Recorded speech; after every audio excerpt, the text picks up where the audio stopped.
ഖാറൂനിനെ കുറിച്ച് അല്ലാഹു പറയുകയാണ്, ഖാറൂൻ ലോകം കണ്ട ധനികരുടെ പട്ടികയിൽ ഒന്നാമത്തെ വ്യക്തിയല്ലേ ഖാറൂൻ എന്ന് നബി മുഹമ്മദ് മുസ്തഫ. ആരാണ് ഖാറൂൻ? ഖാറൂനിന് നൽകിയ സമ്പത്ത് പോലെ ലോകത്തൊരു മനുഷ്യനും അല്ലാഹു നൽകിയിട്ടില്ല.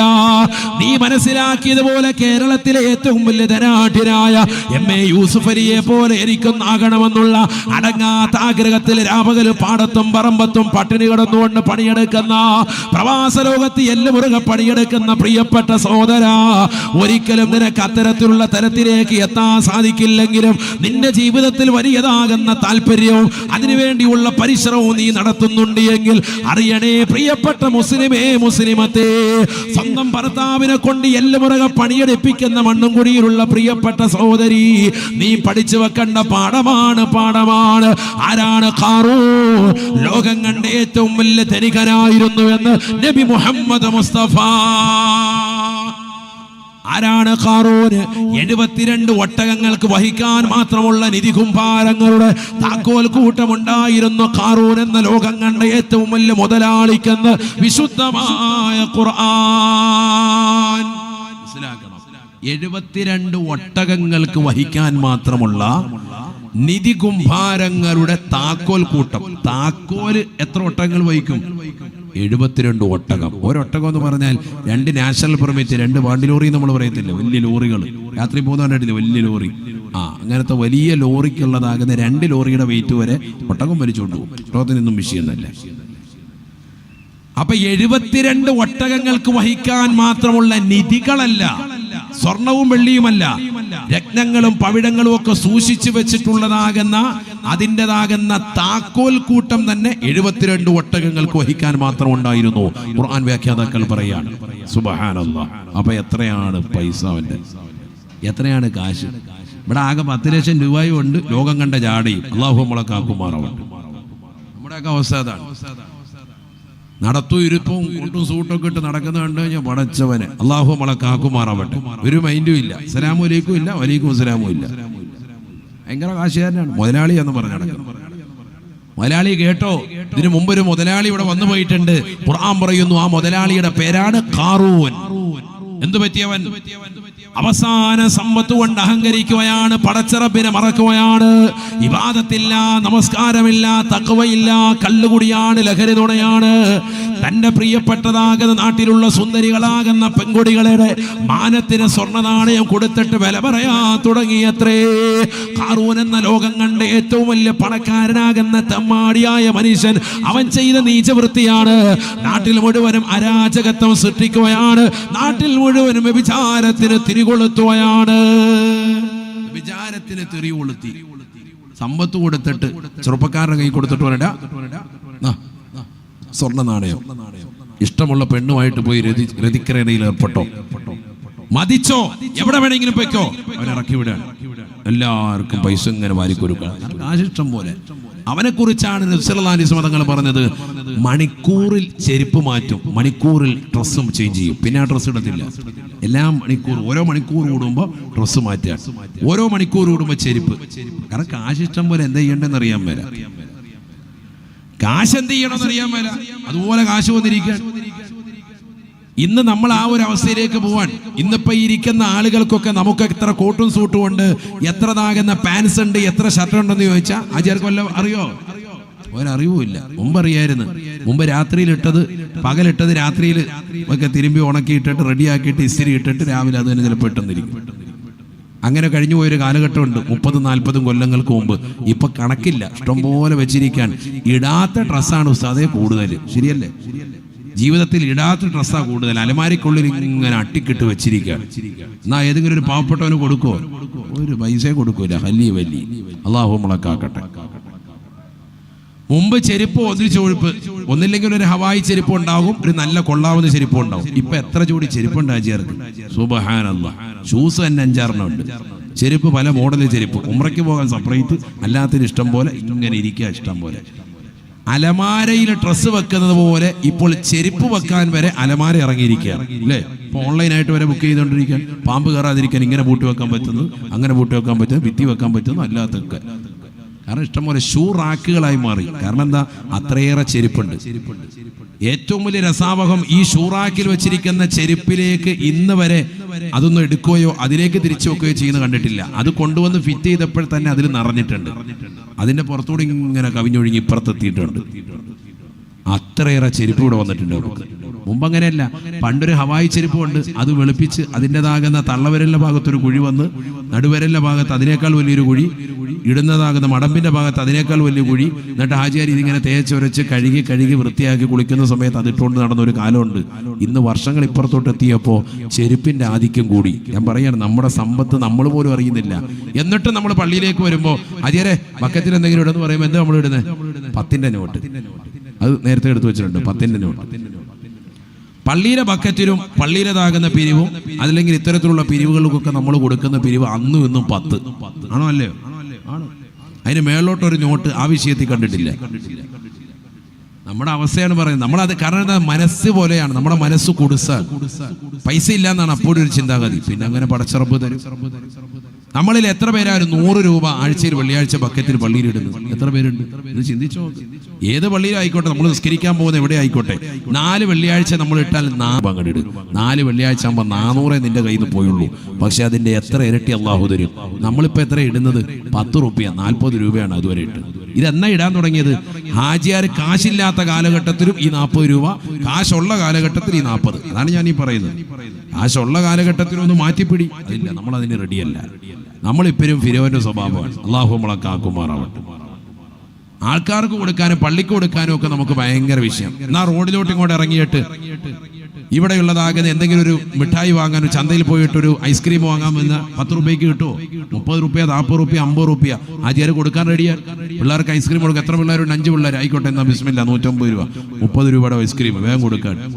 കാശ് ഇഷ്ടം പോലെ വലിച്ചേറിയാണ്, ഇഷ്ടം പോലെ ഉണ്ട്. നമ്മളിതാണ് പറഞ്ഞത്, നമ്മുടെ കയ്യിൽ സമ്പത്ത് കൂടിപ്പോയി, അള്ളാഹെ മറന്നുപോയി. അള്ളാഹു നമ്മളെ കാക്കുമാറാവട്ടെ. നബിയനാ റസൂലുള്ളാഹി സ്വല്ലല്ലാഹു അലൈഹി വസല്ലം തങ്ങൾ പറയുകയാണ്, ലോകം കണ്ട ഏറ്റവും വലിയ ധനികനാകുന്ന ഖാറൂൻ അള്ളാഹുവിനെ മറന്ന് ജീവിച്ചപ്പോ അള്ളാഹു അവനെ പിടിക്കുകയാണ്. ലഖസഫിനാ ബിഹി വബിദാരിഹിൽ അർളാ. അവനെയും അവന്റെ കെട്ടിട സമുച്ചയത്തെയും അവനുണ്ടാക്കി വെച്ചിട്ടുള്ള ആർഭാട തുന്തിലമാകുന്ന കെട്ടിട സമുച്ചയങ്ങളെയും അവന്റെ സമ്പാദ്യത്തെ മുഴുവനും അള്ളാഹു ഭൂമിയിലേക്ക് ആഴ്ത്തിക്കളഞ്ഞു അത്രേ. ഭൂമിയിലേക്ക് ഇറക്കുകയാണ്. കാസർഗോഡുള്ള ഉപ്പളയിലുള്ള പ്രിയപ്പെട്ട മുസ്ലിമത്തെ അള്ളാഹു നൽകിയതാകുന്ന സമ്പാദ്യം കൊണ്ട് ആഖിറം നഷ്ടപ്പെടുത്തരുതേ. പടച്ചറപ്പിനെ മറന്നുകൊണ്ട് ഈ ദുനിയാവിൽ കള്ളു കുടിച്ചുകൊണ്ട് നീ നിലകൊണ്ടാൽ, വ്യഭിചരിച്ചുകൊണ്ട് നിലകൊണ്ടാൽ, സിനിമ കണ്ടും സീരിയൽ ദർശിച്ചും മോശപ്പെട്ട ബ്ലൂ ഫിലിമുകൾ കണ്ടുകൊണ്ടും നിലകൊണ്ടാൽ, സമ്പത്ത് ഗാനമേല ട്രൂപ്പുകൾക്കും ഹറാമായ തലത്തിലേക്കും നീ ചെലവഴിച്ചാൽ, ഏത് സിനിമകൾ റിലീസിന്റെ പടമിറങ്ങട്ടെ, കുടുംബക്കാരും ഒന്നിച്ചുകൊണ്ട് തിയേറ്ററിലേക്ക് ഓടിപ്പോയിരുന്നുകൊണ്ട് കാണാ തുനിയുന്നതായ ആളുകളില്ലേ, ചെറുപ്പക്കാരില്ലേ? അള്ളാഹുവിന്റെ മാർഗത്തിൽ ചെലവഴിക്കുന്ന സമ്പത്ത് ഹറാമായ മേഖലകളിൽ ചെലവഴിച്ചവരെ ആഖിറം നഷ്ടമാണ്. എപ്പ വേണമെങ്കിലും ഭൂമി വിഴുങ്ങാം. അള്ളാഹു നമ്മളെ കാക്കുമാറാവട്ടെ. ലോകം കണ്ട ഏറ്റവും വലിയ ധനികന്റെ സമ്പത്തും അവനും എവിടെയായിപ്പോ ഉള്ളത്? ഭൂമിയിലേക്ക് അള്ളാഹു അവനെ വിഴുങ്ങിക്കളഞ്ഞു. ഈ ആയത്ത് വിശദീകരിച്ച് മുഫസ്സിരീങ്ങൾ പറയുന്നു, ഇപ്പോഴും നമ്മൾ ഈ സംസാരിക്കുന്ന 2024 ഈ ഡേറ്റിൽ പോലും ഖാറൂൻ ഭൂമിയിലേക്ക് അവനും അവന്റെ കെട്ടിട സമുച്ചയങ്ങളും ഇഞ്ചിഞ്ചായി താഴേക്ക് ഇങ്ങനെ ഇറങ്ങിക്കൊണ്ടിരിക്കുകയാണ്. 7ാം ഭൂമിയുടെ അടിത്തട്ടിലേക്ക് പോയിക്കൊണ്ടിരിക്കുകയാണ് എന്ന് മുഫസ്സിരീങ്ങൾ വിശദീകരിച്ചിട്ടുണ്ട്. അള്ളാഹു നമ്മളെ കാക്കട്ടെ. ഇതിന്റെ അർത്ഥം എന്താ? അഹങ്കാരിയാകുന്ന മനുഷ്യന് എപ്പോഴും അള്ളാഹു പാഠം കൊടുക്കാണ്. ദുന്യാവ് കൊണ്ട് അഹങ്കരിച്ചവൻ അവനെയും അവന്റെ കെട്ടിട സമുച്ചയങ്ങളെ മുഴുവൻ അള്ളാഹു ഇല്ലാതാക്കി. നമ്മൾ വലിയ അഹങ്കാരിയായിട്ട് നടന്നാൽ റബ്ബ് സുബ്ഹാനഹു വ തആല ഒരു സെക്കൻഡ് കൊണ്ട് ഇല്ലാതാക്കും. വലിയ വീട്, വലിയ കാറ്, ഇതൊന്നും അള്ളാഹ്ക്ക് ഒന്നുമല്ല, റബ്ബ് തന്നതാണിത്. അതുകൊണ്ടാണ് അള്ളാഹു പറയുന്നത്, വഅൻഫിഖൂ മിമ്മാ റസഖ്നാകും, നാം നിങ്ങൾക്ക് നൽകിയതിൽ നിന്ന് വേണം നിങ്ങൾ എപ്പോഴും സദഖ കൊടുക്കാൻ. അത് ഓർക്കണം നിങ്ങൾ. നാമാണ് നിങ്ങൾക്ക് സമ്പത്ത് നൽകിയത്. ഒരു കാലഘട്ടത്തിൽ 30 വർഷം മുമ്പ് വീടില്ല, വാഹനമില്ല, സ്വന്തമായി സ്ഥലമില്ല, ഈ മണ്ണംകുടി എന്ന് പറയുന്ന ദേശത്ത് കുറഞ്ഞ വീടുകൾ മാത്രം ഇവിടേക്ക് വന്ന് വാസം പടച്ചറപ്പ് നിനക്ക് ഏൽപ്പിക്കുകയും ഇവിടെ സംവിധാനങ്ങൾ ഒരുക്കുകയും വീടായി, സ്ഥലമായി, ഭൂമിയായി, മക്കളായി, കുടുംബമായി, നല്ലൊരു വാഹനമായി, നല്ലൊരു ജീവിത പശ്ചാത്തലമായി, നല്ലൊരു ജോലിയായി അള്ളാഹു നിനക്ക് സംവിധാനിക്കുകയും ചെയ്തിട്ടുണ്ടെങ്കിൽ അള്ളാഹുവിന് നന്ദി പ്രകാശിപ്പിച്ച് മുന്നോട്ട് പോകാനാണ്. 5 വഖ്ത് നമസ്കാരങ്ങൾ നിർവഹിച്ച് ഇബാദത്തുകൾ കണിശത വെച്ച് ആഖിറം കരഗതമാക്കാൻ വേണ്ടിയിട്ടാണ് റബ്ബ് നിന്റെ കൈകളിൽ പണം നൽകിയത്, അഹങ്കരിക്കാനല്ല. അഹങ്കരിച്ച ഇതൊക്കെ പോകും. ഇന്നിപ്പോ കാസർഗോഡ് ജില്ലയിലെ ആളുകളൊക്കെ വീട് വെച്ച് മത്സരിക്കാൻ, അങ്ങനെയാണ് എനിക്ക് തോന്നാറുള്ളത്. ഒരാൾ വീട് വെച്ചു, അതൊരു 5000 സ്ക്വയർ ഫീറ്റ് തന്നെയാണെങ്കിൽ അയൽവാസി അങ്ങനെ വെച്ചത് കാണുമ്പോൾ ഇവനെ ഇളക്കം തട്ടി, ഇവന്റെ പെണ്ണുങ്ങളും പിന്നെ കൂടിയാലോചന തുടങ്ങാണ്, മുഷാവറ അവിടെ നടത്തുകയാണ്. അത് കഴിയുമ്പോൾ അത് 6000 സ്ക്വയർ ഫീറ്റായി മാറി ഇവരുടെ വീട്. ഉള്ളത് പൊളിച്ചു പണിയാൻ. എന്നാ വീട്ടിൽ എത്ര പേരുണ്ട്? അവനും അവന്റെ ഭാര്യയും 2 മക്കളും. അവർക്ക് വേണ്ടിയിട്ട് 7000 സ്ക്വയർ ഫീറ്റിന്റെ പെര വെക്കാൻ, അല്ലെങ്കിൽ 5000-ന്റെ 2000-ന്റെ 3000-ന്റെ സ്ക്വയർ ഫീറ്റ് ഉള്ളതാകുന്ന വീട് വീണ്ടും മോടി പിടിപ്പിക്കാൻ തേക്കിൻ്റെതാകുന്ന വർക്ക് നടക്കാൻ. അതിനുള്ളിൽ മാർബിൾ എല്ലാം ഉണ്ടായിരുന്ന മുഴുവൻ പൊട്ടിച്ചിട്ട് വീണ്ടും ഇടുകയാണ്. എന്താണ് ഈ കാണിക്കുന്നത്? സമ്പത്തിന്റെ അഹങ്കാരം മനുഷ്യൻ ഇങ്ങനെ കാണിക്കുമോ? ധൂർത്തും ദുർവ്വയും നടത്തുവാണോ? നാളെ ആഖിറത്തിൽ ഇത് ഹിസാബില്ലേ? പടച്ചറപ്പിന്റെ ദർബാറിൽ ഇത് ചോദ്യം ചെയ്യപ്പെടൂലേ? ഇതൊക്കെ നിസാരമായിട്ട് നിങ്ങൾ കാണുകയാണോ? ആഖിറത്തിൽ ഇതൊക്കെ വലിയ ശിക്ഷയാണ്. പിശാചിന്റെ സഹോദരങ്ങളാണ് ഇത്തരത്തിൽ ധൂർത്ത് നടത്തുന്നവരെന്ന് വിശുദ്ധമായ ഖുർആൻ. അള്ളാഹു നമ്മളെ കാക്കുമാറാവട്ടെ. ആ ബക്കറ്റൊന്നും കൊണ്ടുവന്നോളൂ. സ്വതക്ക എല്ലാവരും ഇട്. നോക്കട്ടെ 10 രൂപ ഇടുന്നവരുണ്ടോ? അള്ളാഹു ബറക്കത്ത് ചൊരിയട്ടെ. ഫ്രണ്ടിൽ ഇരിക്കുന്നവരാരും 10 ഇടത്തില്ലേ? അള്ളാഹു നമ്മളെ സാലിഹ്യങ്ങൾ ചേർക്കട്ടെ. കുറെ ഇരിക്കുന്നവർ പതുക്കെ ബക്കറ്റ് ഇങ്ങനെ അകത്തോട്ടും കിട്ടെ, കൈ അകത്തോട്ട് വയ്ക്കുള്ളൂ. അള്ളാഹു നമ്മളെ സാലിഹ്യങ്ങൾ ചേർക്കുമാറാവട്ടെ. നിങ്ങളിൽ ഉള്ളതിട്ടോളി. അള്ളാഹു ബറക്കത്ത് ചൊരിയട്ടെ. ഞാനാരെയും നിർബന്ധിക്കില്ല. നിങ്ങളിൽ ആരാണ് ധനികൻ, ആരാണ് ഫക്കീർ, ആരാണ് മിസ്കീൻ എന്ന് അള്ളാഹു ആലം.